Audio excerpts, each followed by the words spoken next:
Bien, amigos, pasamos una nota luctuosa. Falleció María Cristina Acra, viuda Melgen. Mary Acra, madre de Faroche Melgen Acra, médico oftalmólogo, amigo.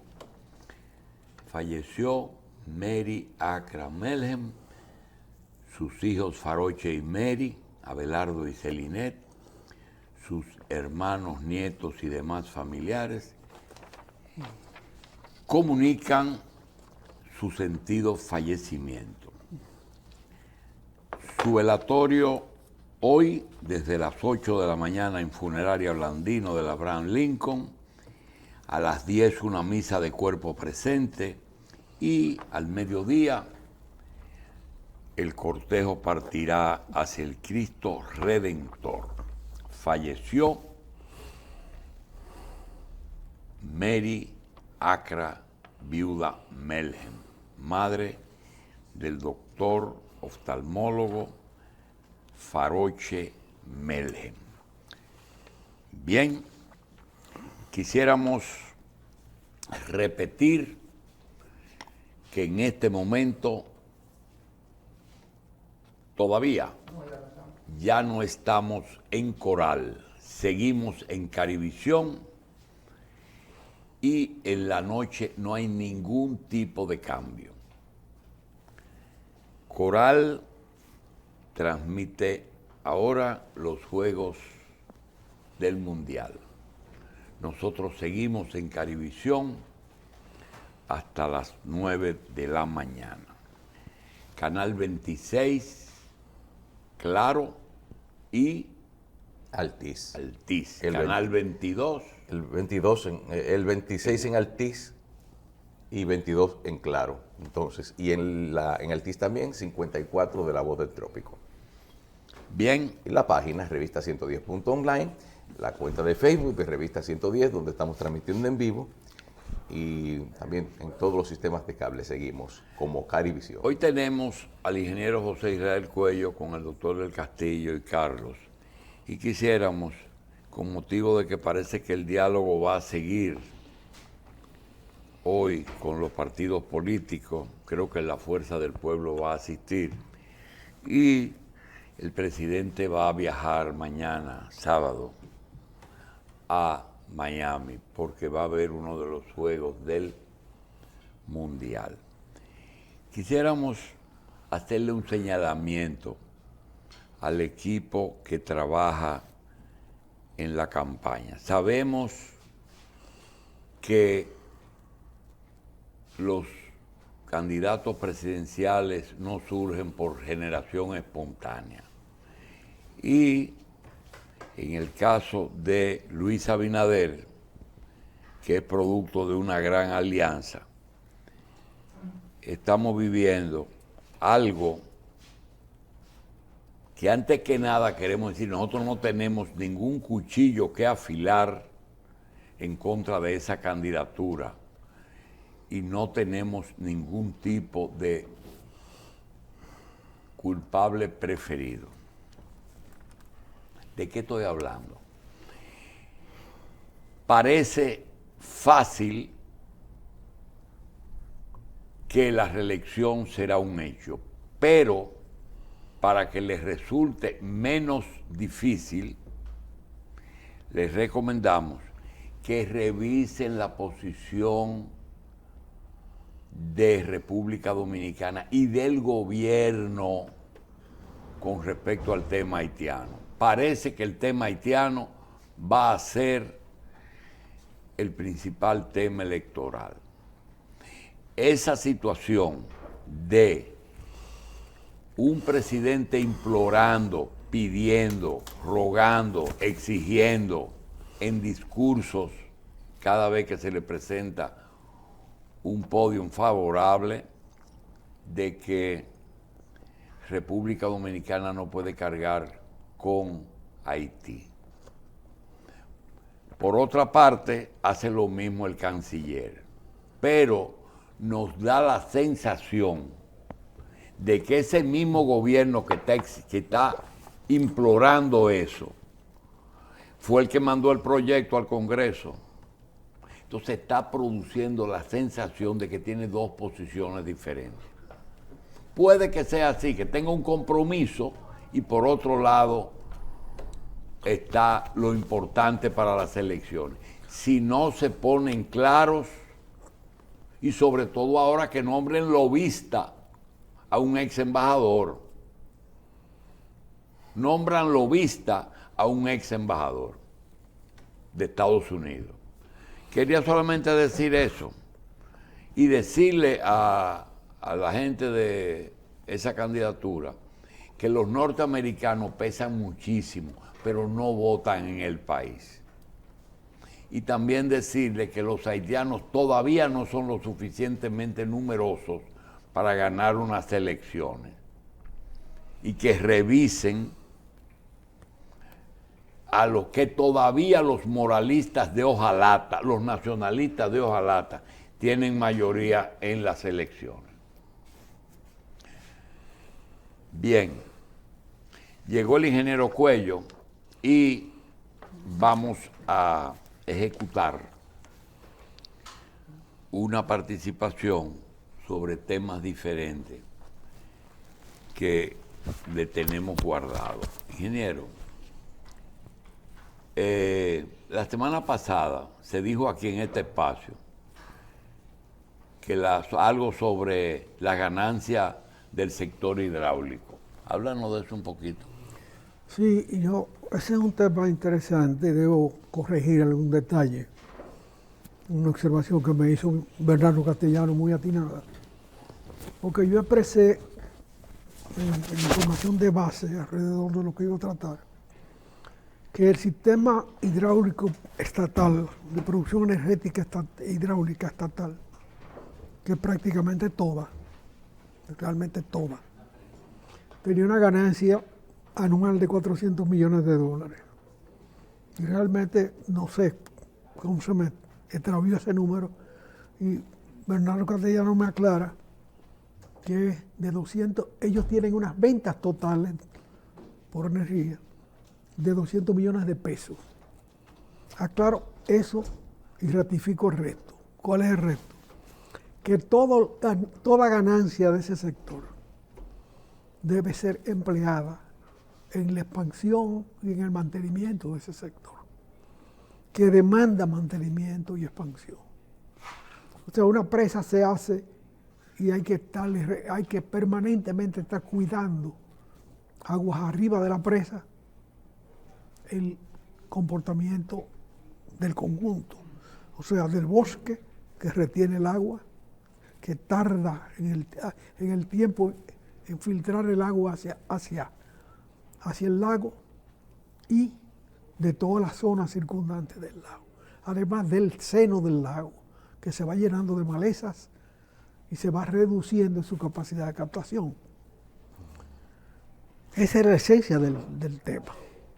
Tomando en cuenta que las presas no solo se han concebido para generar energía eléctrica, sino también para el manejo efectivo del agua, ¿esa cifra de 200 millones de pesos es mucho o es poco en el contexto dominicano? A mí me parece poco, pero esa es. Esa es la que publica el organismo. Hay que dar la fuente, porque también puede pasar cualquier cosa. Pero esa es la que ellos dicen. Ahora eso no quita que estar pagando la reconstrucción de una iglesia y de una cancha para hacer campaña política distrae recursos de eso que es su esencia. Hay que decirlo entonces con su nombre, porque se hacen campañas políticas menores. Y cuando no, hay ganancias que se refieren a Fomper, donde ahí se dilapidan. Hoy Fomper tiene un profesional muy cotizado al frente, que fue director de la Corporación de Electricidad en el gobierno, creo que de Hipólito Mejía. En algún momento fue director de la Corporación de Electricidad y es más profesional que lo que había antes, porque los gobiernos PLDistas le dieron eso primero a maestros, a líderes sindicales del magisterio en desuso, que hacían tonterías. Yo no me meto con lo que ya la justicia tiene en sus manos, porque eso es de la justicia ya, pero sí con la pertinencia en el uso del dinero. ¿Cómo es posible que se le dé a un organismo el manejo de todo lo que genera un sistema energético que es propiedad privada esencialmente, pero donde hay participación del Estado? Primero el 50% que se acordó en la ley de disolución del sistema eléctrico del Estado. El Estado ponía las maquinarias y usted las ponía a funcionar. Y era la mitad y mitad. Eso fue parte de todo lo que se acordó en el marco del proceso de capitalización. De capitalización, sí. Bueno, esas empresas dejan mucho dinero y reparten mucho dinero a sus accionistas. En una, en Jaina creo, el Estado tiene el 70 y pico % de las acciones como consecuencia de la quiebra de los bancos, que le permitió adquirir esa parte por confiscación. Y en la otra tienes el 50% que se estableció originalmente. ¿Y cuáles fueron los criterios que predominaron para la creación del FOMPER? Porque normalmente estamos hablando de recursos del Estado y se supone que recursos del Estado ingresan por la vía correspondiente, ¿verdad? Bueno, normalmente el recurso del Estado básico es el impuesto que pagamos todos. Y uno de los más sustanciosos es el ITEVI, porque lo pagan toditicos, para decirlo en dominicano. Hasta el más pobre tiene que pagar ITEVI. Y los más ricos deben pagar impuestos a las rentas regularmente, que nunca debe ser menor de un año a otro, a menos aquellas circunstancias atenuantes. Pero hoy FOMPER tiene una administración más profesional, pero no conocemos de su desempeño. Pero sí les recordamos a ese nuevo equipo que trabaja ahí, que su función no es pagar cancha ni arreglar iglesias. Su función es recuperar los recursos disponibles de la inversión del Estado y transferirlos, según la ley de gastos públicos, a los fondos generales del Estado. Esa es su función. Ellos no tienen por qué ayudar a nadie. La causa más noble no les corresponde a ellos asignarle fondos. Esos fondos deben ir al Fondo General de la Nación y repartirse por el presupuesto nacional. Se hablaba de generación hidráulica pública y privada. Y hacía la aclaración de que eso es fundamentalmente público. No sé si alguien estará generando por ahí. No, nadie puede generar más. Es más, una aclaración también que me hizo Bernardo Castellano, es que ni siquiera para producir 60 megas se puede hacer inversión, 60, 70 megas, se puede hacer inversión rentable. Ahora, yo discrepo del límite que se ha establecido de 5, porque si alguien quiere arriesgar su capital y sus recursos, su finca, y ponerla a producir energía hidráulica, ese es su riesgo. No hay por qué prevenir el riesgo de un privado. Tú lo autorizas, si no le da, no le dio. Yo no veo por qué hay que estar autorizando esas cosas. Lo que pasa es que en la generación también tiene un problema ya de medio ambiente y de vida colectiva. Pero lo cierto es que en la agricultura hay mucha tierra que no se puede sembrar, pero que sí podría trabajar para el sistema hidráulico. No se puede sembrar por las pendientes, un foso natural, un espacio que tú entiendes que puede servir para producir energía hidráulica, necesariamente no sirve para agricultura, probablemente no sirva para agricultura, porque la orografía lo determina. Ahora, ¿por qué la ley establece 5 megavatios? Una aberración ecologista, de que no pueda haber en mano privada un recurso colectivo de esa magnitud. Pero el que quiera arriesgar, que se arriesgue. Eso es así. Pasa ahora, por ejemplo, con la energía solar. De repente aparece que si tú pones los paneles en forma vertical, tiene mayor rendimiento de energía. Todo el que lo puso acotado, consumiendo una cantidad de tierra, se arriesgó, pero está ganando dinero. Sí. Lo que puede ganar más dinero si lo pone de otra manera. Pero si lo pone de otra manera, puede sembrar. Y ahí vamos al tema del arroz. Los arroceros tienen un problema que sus costos locales, añoñados por los subsidios, no pueden, y por la prohibición de importaciones, no pueden competir en un mercado que se va universalizando. Aquí estamos subsidiando la producción arrocera. Pero claro que se está subsidiando. La prueba es que no se permite importar. ¿Por qué tú no puedes producir al mismo precio que fuera? Bueno, porque por allá subsidian. Ah, bueno. Y, ahí hay un problema. Y suma muy cuantiosa, además se produce a gran escala, que es una ventaja. La ventaja de la gran escala yo la entiendo. Pero aquí no se pagan los salarios que se pagan allá, de ninguna manera. Y yo no sé cómo es que el acuerdo del DR-CAFTA permite que el arroz norteamericano llegue aquí ahora sin impuestos, ya para esta fecha, cuando en Estados Unidos no han quitado los subsidios. ¿Ya para esta fecha? Sí, ya para esta fecha. Porque yo entendía que era para el 25, No. 2025. Bueno, los arroceros están gritando como si fuera ayer. Son llorones. A base de lágrimas han mantenido su sistema. Pero hoy si quieren seguir sembrando arroz, tienen una producción adicional eléctrica que no le ocupa tierra, que es poner paneles verticales que además delimitan los espacios de su propiedad, con más rigor que una cerja. Eso puede ser una ayuda.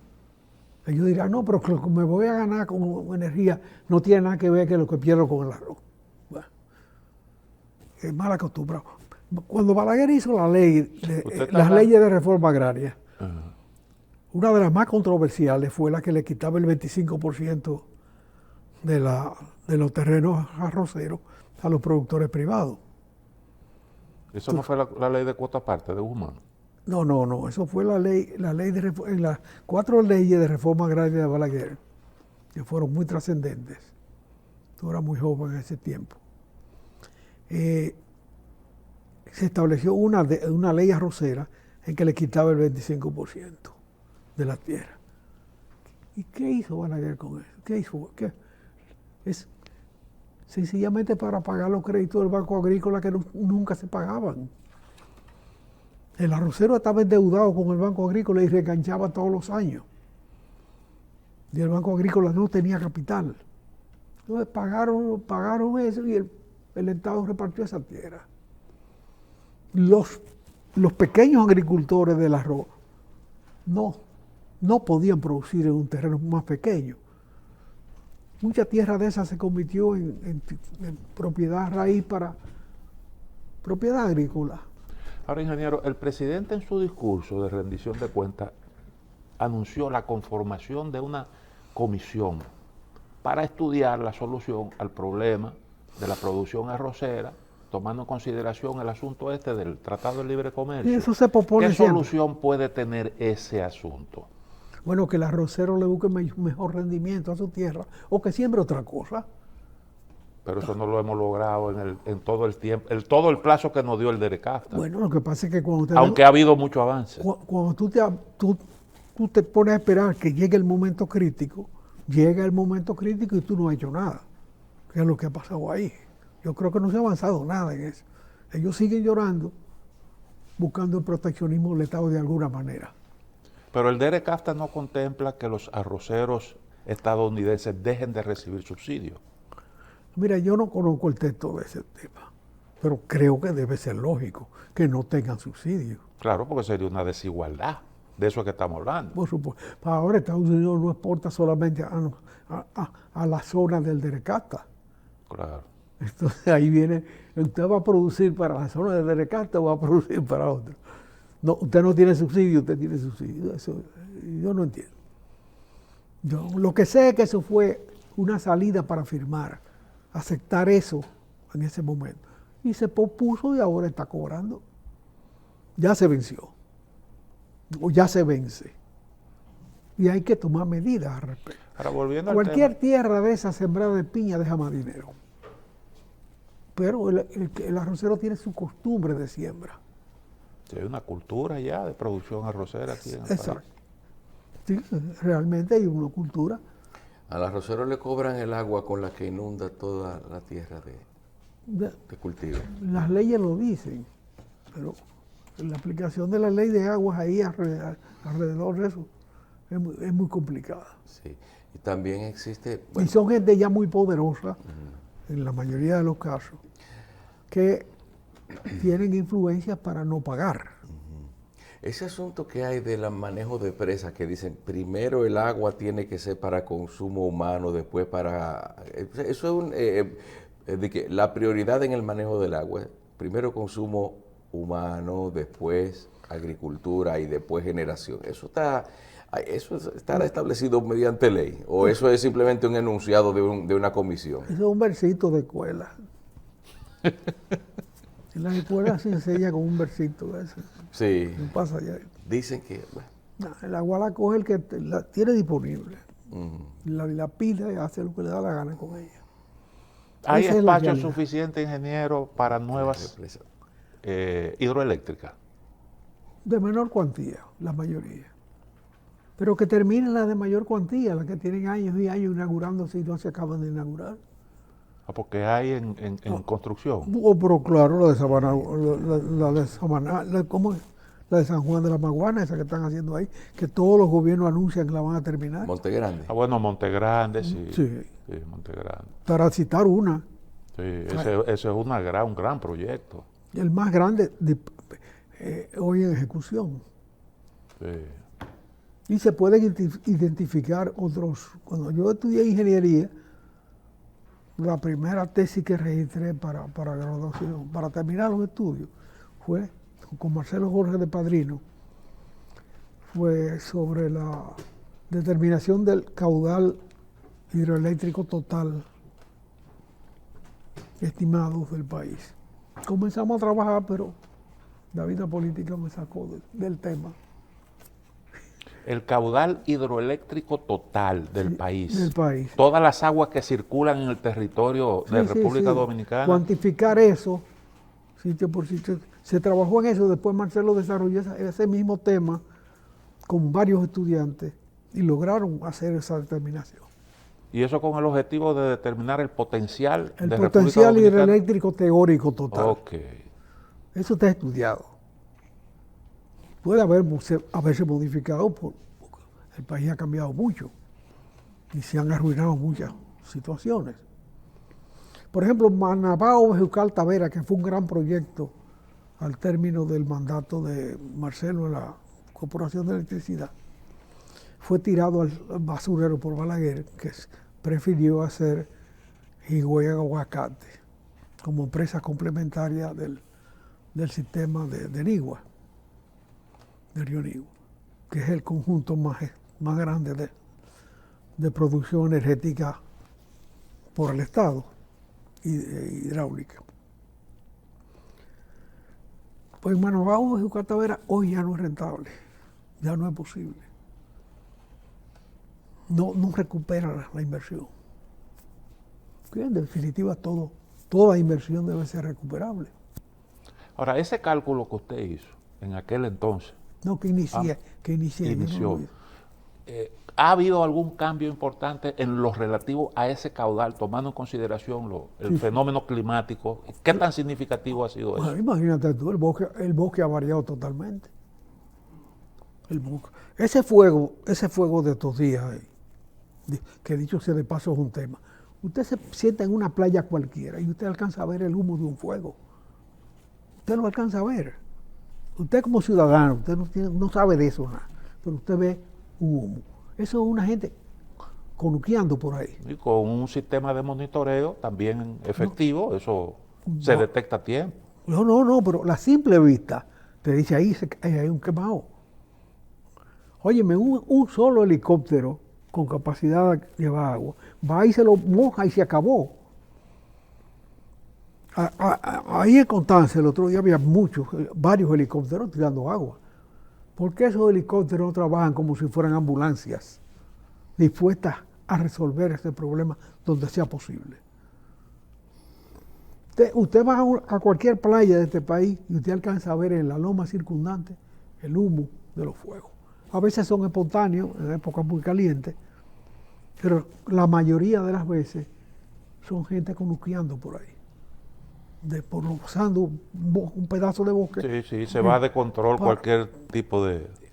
Exactamente, eso termina llevándose un bosque. Eso es una costumbre que hay aquí. Bueno, pero eso tumbar pedazos para hacer conuco. Pero eso ahora en Constanza tiene un costo enorme para todo el sistema hídrico del país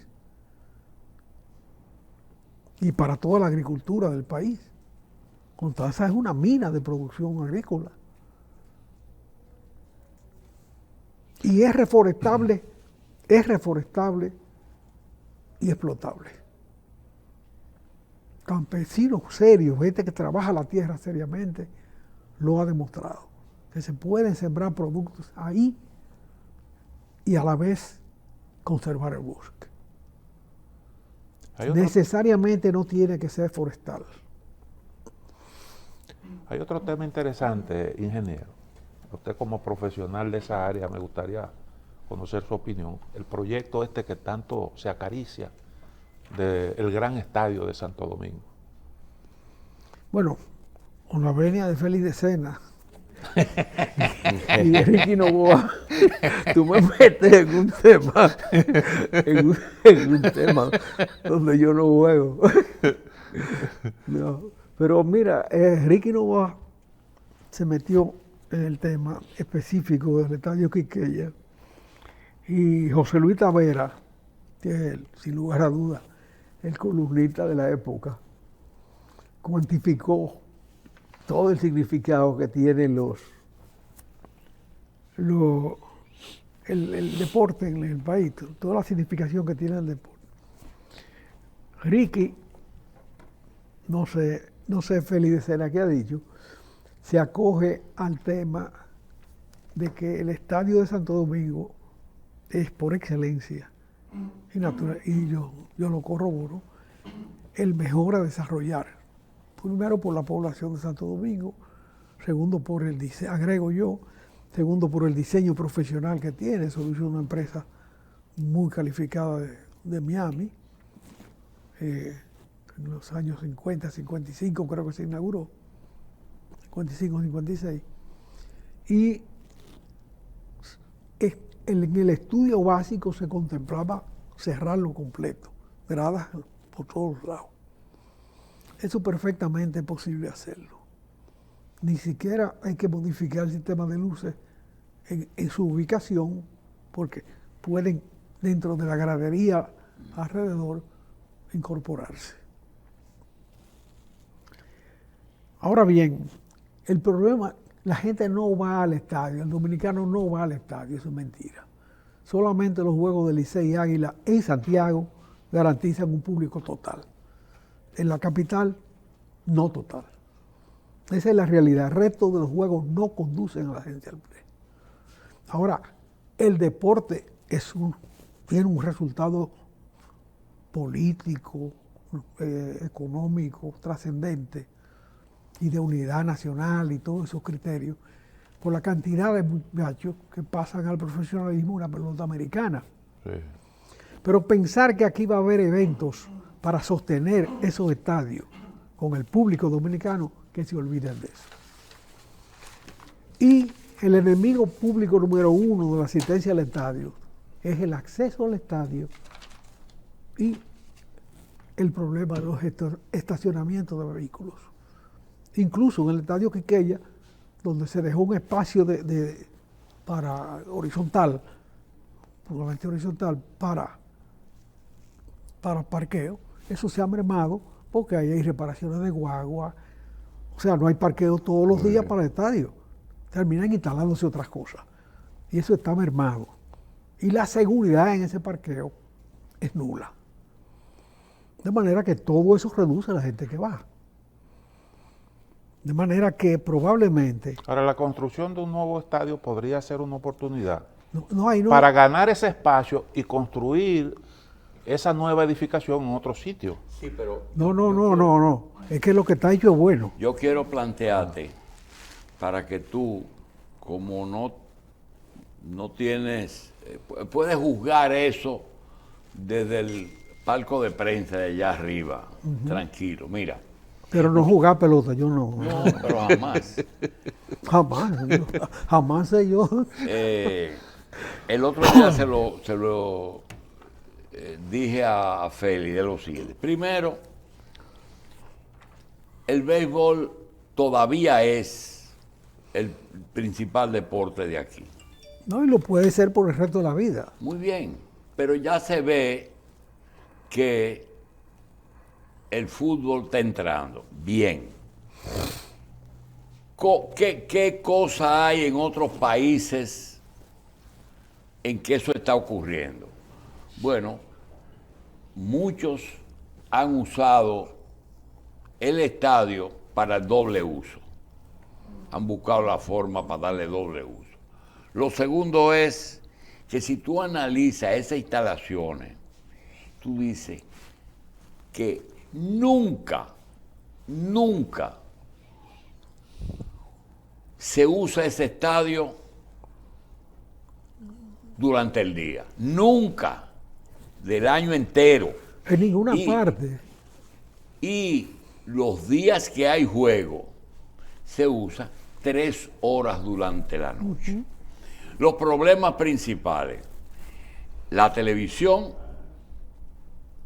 y las dificultades que hay para moverse al estadio. ¿Para qué uno ponerse a coger un carro a las 6 de la tarde, ir a comprar una entrada, hacer una cola, poner un carro en un parqueo que siempre hay problemas, meterse en un juego que tú no sabes,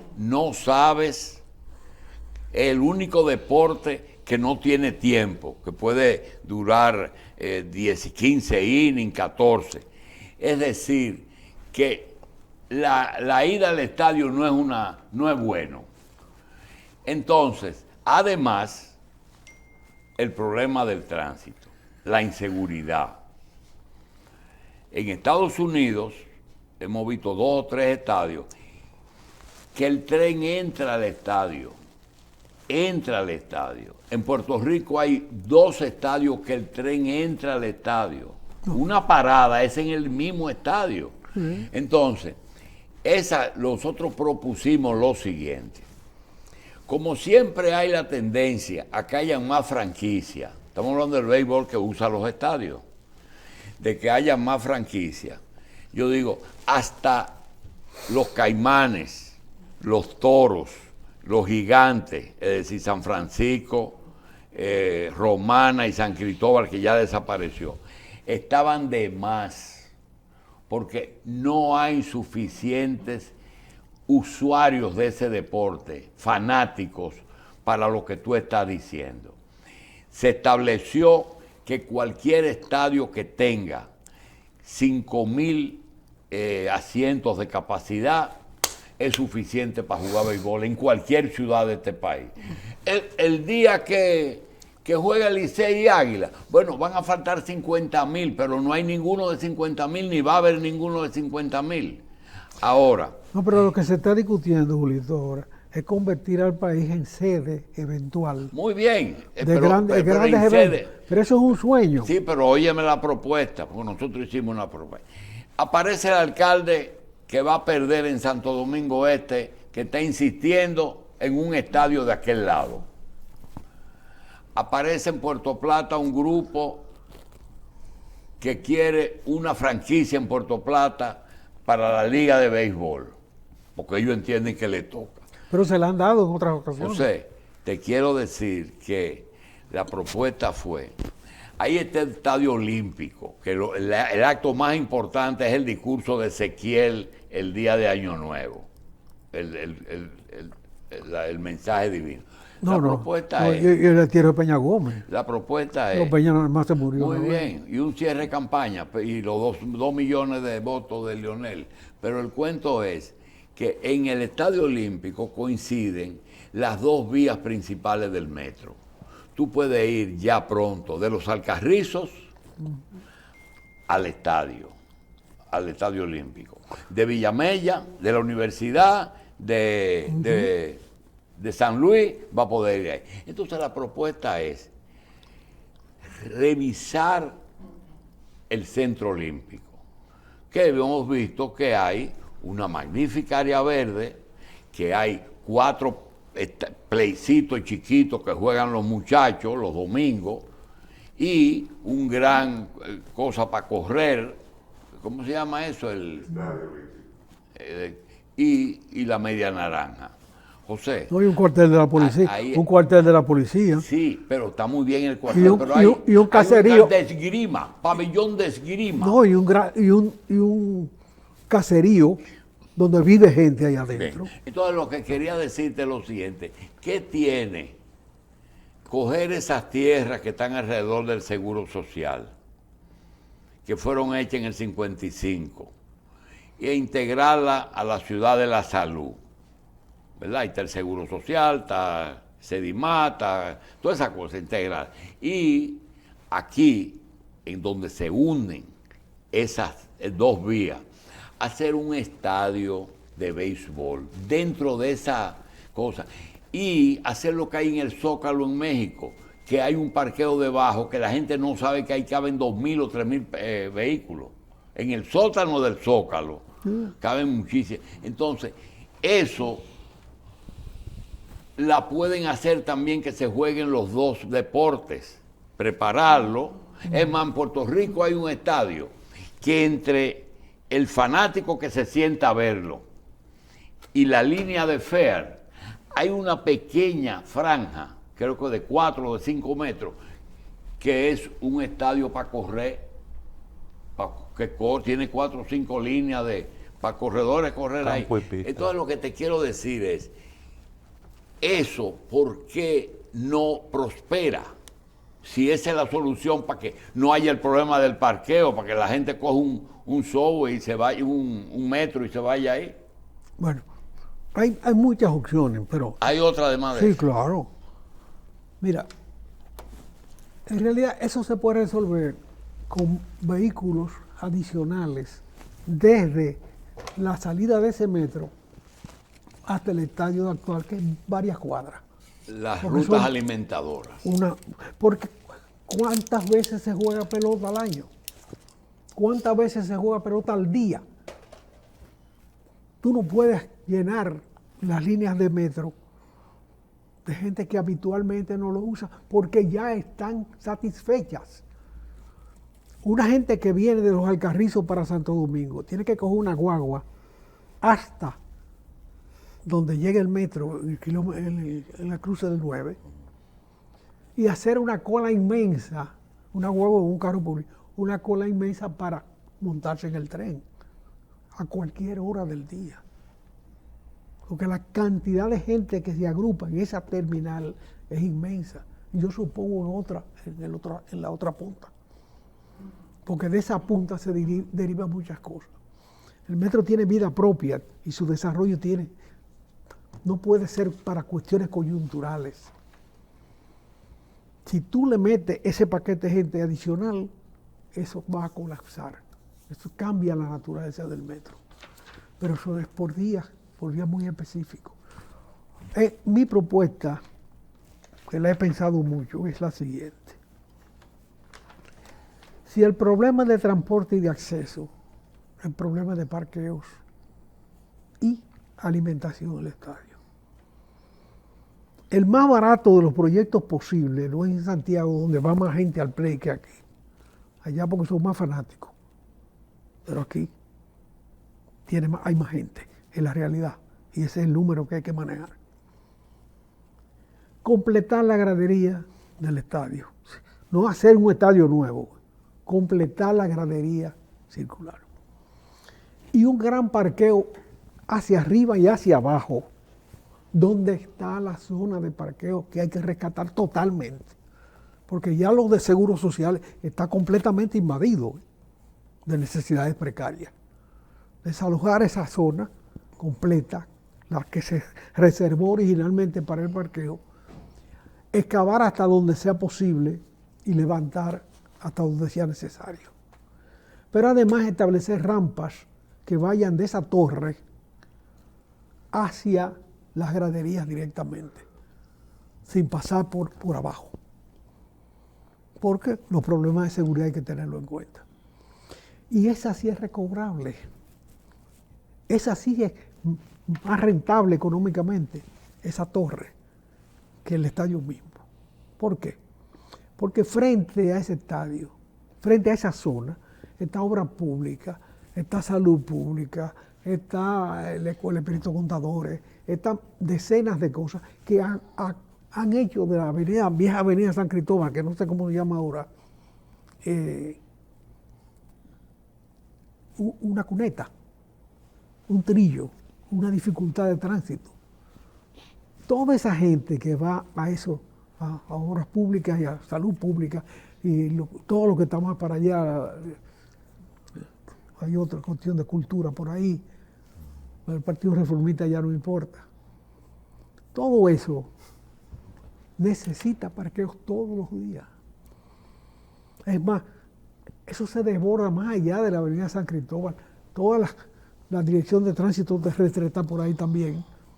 Obra pública, salud pública y la Plaza de la Salud desbordan eso. Claro. Entonces ese gran parqueo puede servir todos los días para todo ese conjunto.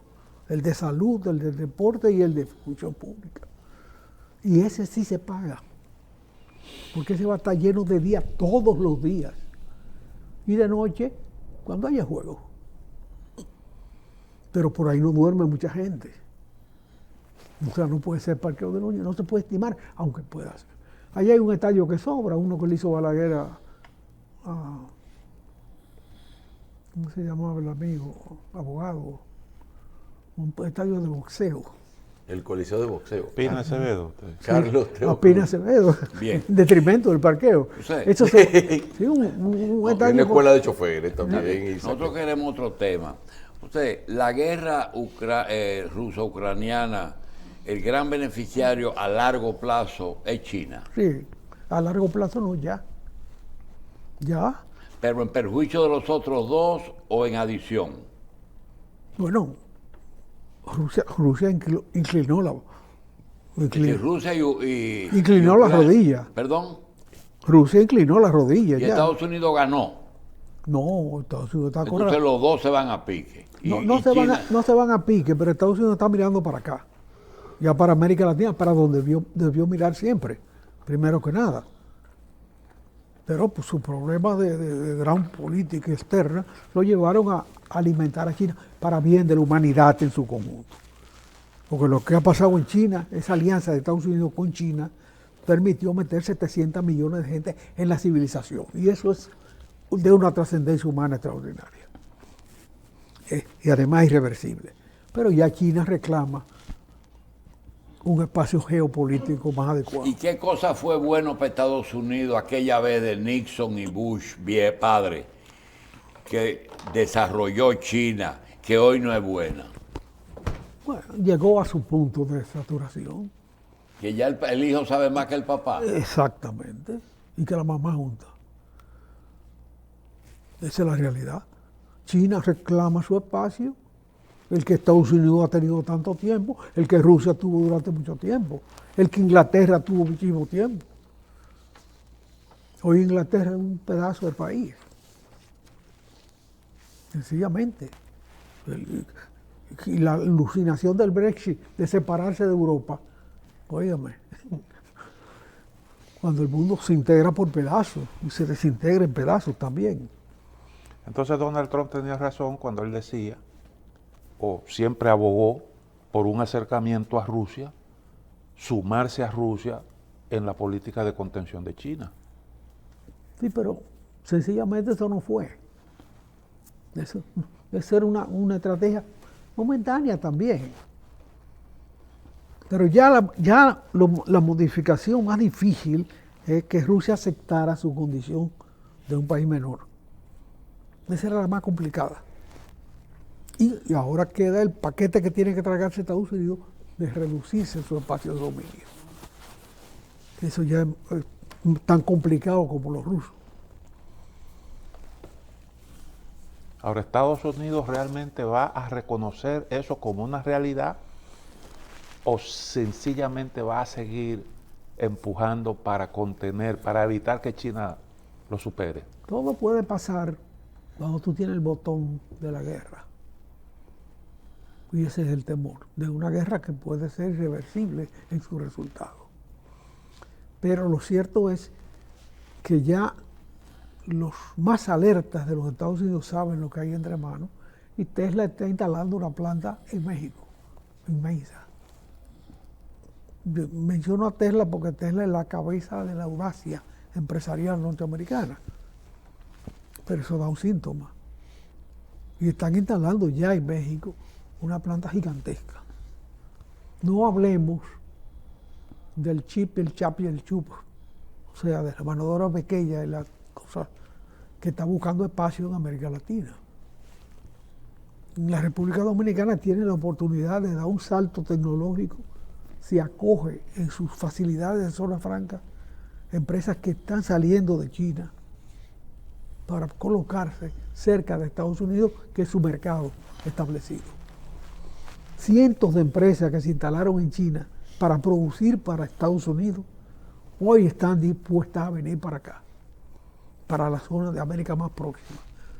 Y la que tiene mejores instalaciones para recibir esas inversiones es la República Dominicana. José, ¿existe algún antecedente de que verdaderamente las Naciones Unidas se organicen de acuerdo, digamos, en 3 niveles? 195 países que son socios de una organización mundial. Y una vez los 5, los 7, los 20, lo de arriba. Y estos países que todo el mundo sabe que siempre tendrán que ser dependientes, hasta por vecindad, porque ser amigo de China, solo por la distancia, nos cuesta un poquito más que ser amigos de Estados Unidos, por un poquito, que es el flete. Entonces, existe la posibilidad de que los países, si existe alguna literatura, alguien lo intentó, de que los países se asocien en sus niveles económicos y culturales, etcétera. Bueno. Porque yo veo que hay países, por ejemplo, nadie se ocupa de África, ahí no hay ningún conflicto. ¿Por qué? Mira, la geopolítica es eso que tú estás hablando. Sí. La geografía tiene un determinante en la política, que a veces se burla. Es lo que ha pasado con la inversión china, la inversión norteamericana y China.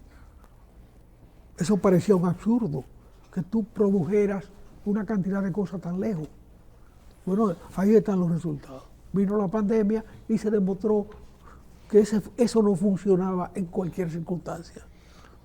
Sí, pero cuando ustedes hablaban del arroz, no hablaron del DERECA, como tú dijiste, el arroz solo. Yo quiero que tú me compres el arroz. Mi pueblo no consume el arroz, pero yo quiero producirlo para vendértelo. Tú no puedes protegerlo, yo sí lo puedo proteger. Y nos quedamos tranquilitos. No. Y no podemos hacer nada. No solamente eso, aquí se ha premiado a los que hicieron eso. ¿Te acuerdas del aceite de palma, de la pendejada del maní? Ajá. Bueno, se encontró... A lo mejor fue una solución. A lo ¿Qué mejor. solución de nada? No, digo yo, porque pelar maní... ¿Tú te acuerdas un camión de maní, cómo se cargaba? ¿O tú llegaste a verlo? Sí, sí. 2 o 3 camas para Sí, arriba. porque pesa poco. Pues eso yo lo sé. Pesa poco, Sí. tú tienes que, para cargar el camión completo... Pero después trae... Pero 80,000 familias se trasladaron del campo en 5 años. Bueno, pero el aceite de palma vino financiado y se acabó el juego. PL 480 y se acabó. No, el proceso fue más largo. Seguro que Se comenzó comprando Sí, pero eso aceite, tiene que aceite ver en con- África precisamente.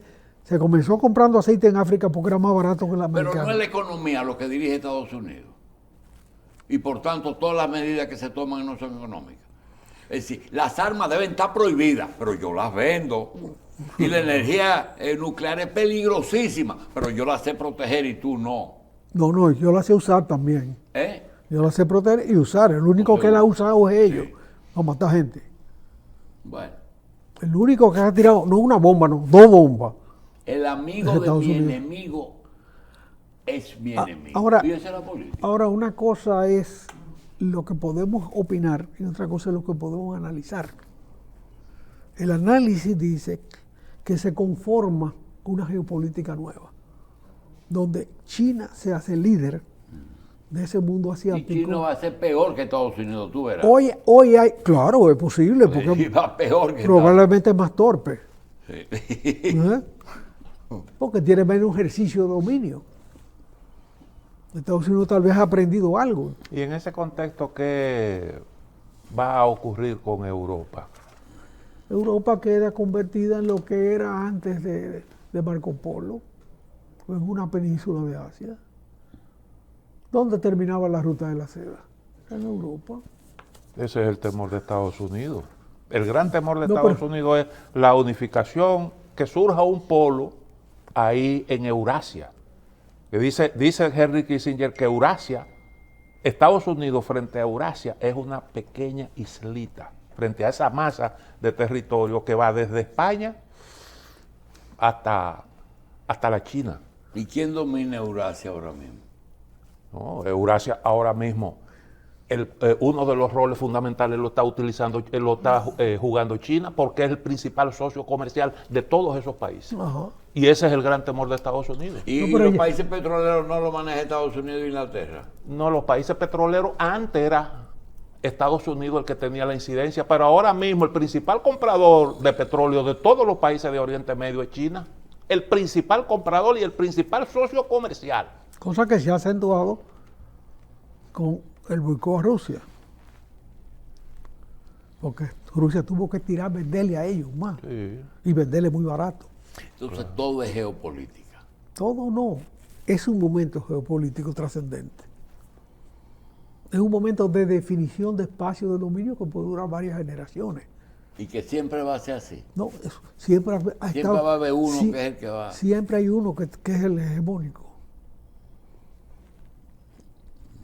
El imperio romano, el imperio otomano, el imperio norteamericano. Exacto. A Estados Unidos le salió su San Quintín. Y nunca con la URSS y Estados Unidos no hubo un poquito de equilibrio. O no llegaron a Óyeme. competir. ¿Cómo que? No, Pero es- hicieron la Segunda Guerra Mundial juntos. ¿Eh? ¿Tú no viste a Truman con Stalin sentado? Sí. Y a Roosevelt sentado con... Roosevelt. Allá en Chu- Ucrania, y a en Churchill Ucrania, sentado. Churchill. ¿Eh? en Ucrania, en Crimea. Fue el acuerdo de Yalta. El En acuerdo Crimea, de el Yalta, acuerdo de Crimea Yalta. fue en Yalta. Sí, Yalta y Crimea.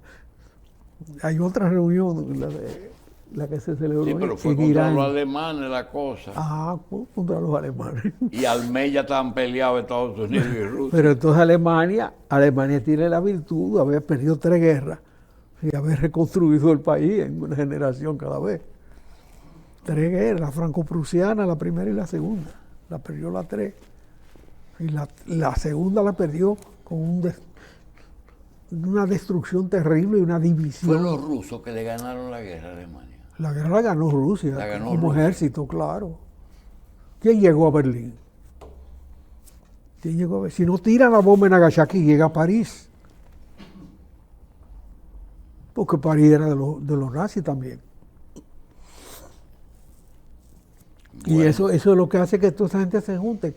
No había cosa más anticomunista que Churchill, desde que inició su vida política. Sí, él fue el que proclamó Bueno, lo de la cortina de hierro. él fue que definió la cortina de hierro después de la Segunda Guerra Sí, Mundial. exactamente. Entonces, ¿y qué pasaría si Estados Unidos? Está bien, ustedes son grandes en fábrica, pero en tecnología y en academia somos nosotros y seguiremos así.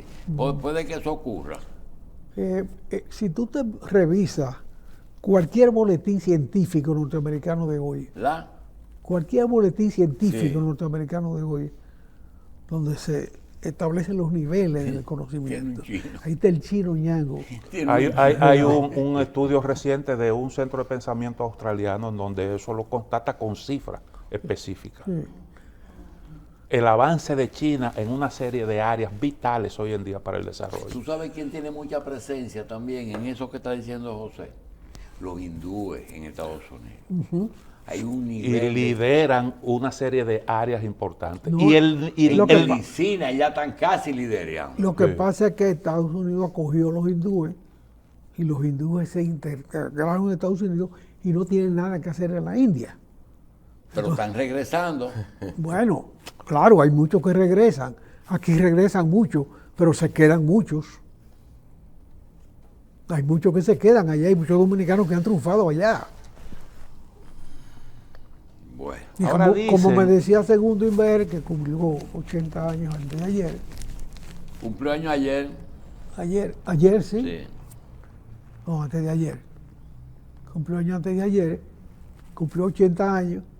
Bueno, que ya en Estados Unidos él lo respeta mientras él tenga su profesión, pero tan pronto deje de ejercer, es un viejo dando vueltas por ahí. Es así. Bueno, Pero muchos chinos se integraron en Estados Unidos, pero muchos chinos volvieron. Y China es otra.